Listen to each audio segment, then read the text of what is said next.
مفتی فضل الرحمان صاحب مہاجر، آپ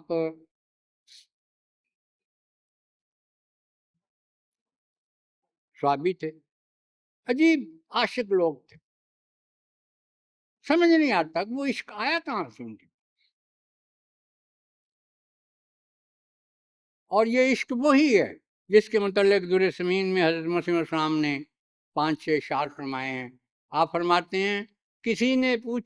نے یہ پوچھی تھی عاشق سے بات، وہ نسخہ بتا جس سے جاگے تو رات،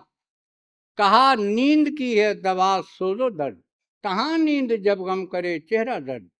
تو انکار سے وقت کھوتا ہے کیا، تجھے کیا خبر عشق ہوتا ہے کیا، یہ مجھ سے پوچھو اور میرے دل سے یہ راز، مگر کون پوچھے بجوز عشق باز،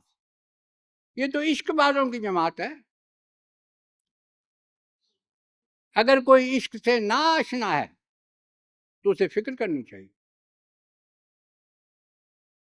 انہوں نے دیکھا کہ لوگ حضرت مرزا صاحب حکم فرماتے ہیں، بھاگتے جاتے ہیں، کام کر کے آ جاتے ہیں،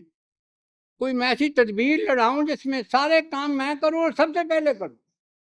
آپ نے گھوڑا خرید لیا اس سوچ کے ساتھ کہ ایک میں گھوڑا تیار رکھتا ہوں، جیسے ہی حضور فرمائیں گے میں بھاگ کے جاؤں گا کام کر کے۔